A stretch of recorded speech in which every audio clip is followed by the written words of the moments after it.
Kapatid, tara magtaho naman tayo. Sa mga gusto at nagkikrave din sa taho, samahan niyo ako ngayong araw na ito at gawa tayo ng taho. Tara!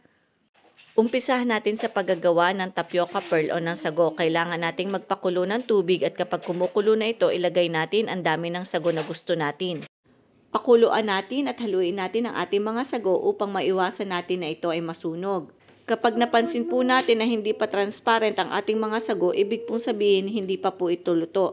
Lutuin po natin ang ating mga sago ng mga 6 to 8 minutes. Haluin lamang po natin ng haluin hanggang sa ito ay maluto. In low medium heat lamang po ang ating gamit na apoy. Huwag pong sobrang lakas kasi masusunog po ito. Kapag ganito na po ang ating mga sago, ibig pong sabihin luto na po ito. At iset aside po natin. Kapatid, dalawang klase ng asukal ang mabibili natin dito sa Germany. Itong diamond na to ay sa Lidl ko nabili at yung isa naman ay sa Aldi. Ginagamit ko itong diamond dahil mas mapula ito at mas magandang gamitin kapag gumagawa tayo ng mga arnibal. So ito yung ginagamit ko. Dito na tayo gagawa ng arnibal sa pinaglutuan natin ng sago. Ang dami ng tubig ay kasing dami ng asukal. Kung 1 cup ang gagamitin na tubig, ganun din po ang gagamitin na dami natin ng asukal. 1 cup din.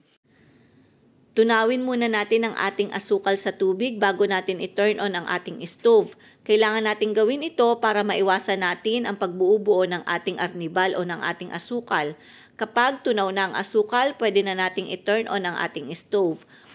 Pakuluan natin ang ating arnibal, haluin lamang po natin ang haluin ito upang maiwasan ng masunog ang ating ginagawang arnibal. At pagkatapos, mapapansin natin ang ating arnibal ay nagiging dark na. Kapag dark na po ang arnibal natin, pwede na po nating hanguin ito dahil ito ay luto na. Ihanda naman po natin ngayon ang ating tofu. Dalawa po ang nabibili nating klase na tofu sa Asian supermarket. Isa pong silken at isang firm.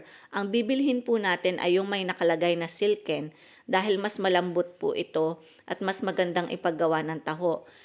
I-steam lamang po natin ang ating tofu ng mga 6 to 8 minutes at pagkatapos takpan po natin ito at hintayin lamang po natin na ito ay ma-steam o uminit dahil luto na rin naman po ito. Kapag po natapos ang 6 to 8 minutes nating paghihintay o pag-steam, ibig pong sabihin ito ay luto na. At kapatid, luto na nga ating mga ingredients sa ating taho, ang sago, ang arnibal at ang ating tofu. At ngayon, tikiman time na. Kuha tayo ng lagayan at kumuha na tayo ng tofu. Damihan na natin dahil unlimited ito. Yan, lagyan din natin ng maraming sago kasi mas maraming sago, mas masarap. At lagyan din natin ng maraming arnibal. Mas maraming arnibal, mas masarap din. Hindi siya masyadong matamis. 1 cup ng tubig at 1 cup ng sugar, hindi po siya katamisan kapatid. Tama ang tama at saktong-sakto lang ang tamis niya.